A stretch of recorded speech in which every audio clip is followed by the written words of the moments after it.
দেশের গুরুত্বপূর্ণ নৌরুট ও দক্ষিণাঞ্চলের প্রবেশদ্বার রাজবাড়ীর দৌলতদিয়া ও মানিকগঞ্জের পাটুরিয়া নৌরুটে যাত্রী ও যানবাহনের চাপ বেড়েছে।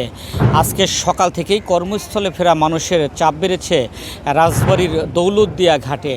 কর্মস্থলে ফেরা মানুষের ঢল নেমেছে রাজবাড়ীর দৌলতদিয়া ঘাটে।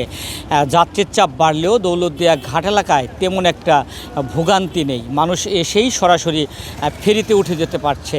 একই চিত্র কিন্তু দৌলতদিয়ার লঞ্চ ঘাটেও আমরা দেখেছি। দৌলতদিয়া ঘাট থেকে মানিকগঞ্জের পাটুরিয়া উদ্দেশ্যে যে ফেরিগুলো ছেড়ে যাচ্ছে প্রতিটি ফেরিতেই যাত্রীদের চাপ রয়েছে। ব্যক্তিগত যানবাহন, মোটরসাইকেল, বাস, প্রাইভেট কার সহ বিভিন্ন যানবাহনের কিন্তু চাপ রয়েছে।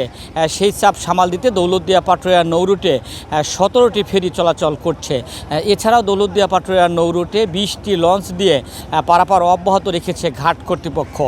বিআইডব্লিউটিসি দৌলতদিয়া ঘাটের ব্যবস্থাপক মোহাম্মদ সালাউদ্দিন জানিয়েছেন, পারাপার নির্বিঘ্ন করতে মানুষের ভোগান্তি লাঘবে তারা বহরে পর্যাপ্ত পরিমাণে ফেরি রেখেছে, যে কারণে তারা একটি স্বস্তির ঈদযাত্রা উপহার দিতে পেরেছে। এছাড়াও আমরা দেখেছি দৌলতদিয়া ঘাট এলাকায় যাতে কোনো প্রকার চুরি, ছিনতাই, রাহাজানি না হয় সেজন্য রাজবাড়ী জেলা পুলিশের পক্ষ থেকে 4 স্তরের নিরাপত্তা ব্যবস্থা গ্রহণ করা হয়েছে। পাশাপাশি জেলা প্রশাসনের পক্ষ থেকে ঘাট এলাকায় নজরদারি বাড়ানো হয়েছে। সব মিলিয়ে একটি ভোগান্তিহীন ঈদযাত্রা এবছর এই নৌরুটের যারা যাত্রী রয়েছে তারা কিন্তু পাচ্ছে।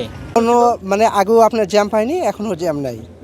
রিল্যাক্সে যাইতে পারছি, দেশেও যাইতেছি বা ঢাকাতেও যাইতেছি রিল্যাক্সে, কোনো সমস্যা নাই। ছিল পাম্পে যে তেল সঠিকভাবে পাওয়া যাচ্ছে না, কিন্তু খোলা বাজারে কম বেশি পাওয়া গেল, দাম অনেক বেশি। পাম্পে অনেক ভিড় থাকে, সেইভাবে পাওয়া যাচ্ছিল। তাছাড়া মোটামুটি রিল্যাক্সেবল যাত্রাই হয়েছে, সব কিছু মিলে ঠিক। পাম্পে বসে আছে অনেকেই কালকে রাত্রিও আসছে, কালকে রাত্রি এসে এখন পর্যন্ত তারা পাম্পে বসে আছে, এখনও তেল পায়নি। তো তেলের সংকটের কারণে অনেকেই বাড়ি থেকে বের হইতে পারতেছে না বা ঢাকার মুখে হইতে পারতেছে না।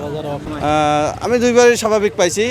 পদ্মা সেতু হওয়ার পর এটা আসলে স্বাভাবিক হয়ে গেছে আমাদের জন্য, এলাকা ভালো, এখন যাতায়াত করার সুবিধা।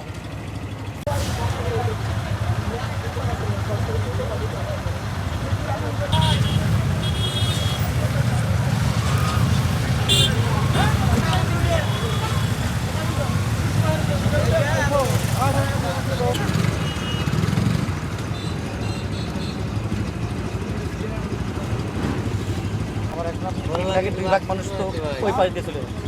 পদ্মা সেতু হওয়ার পরেই আমাদের জন্য রাশিয়াতে ফেরি পেলাম, জ্যাম খুব একটা নাই। আমাদের এখানে ফেরিও আছে, পর্যাপ্ত ফেরি আছে, 17টা।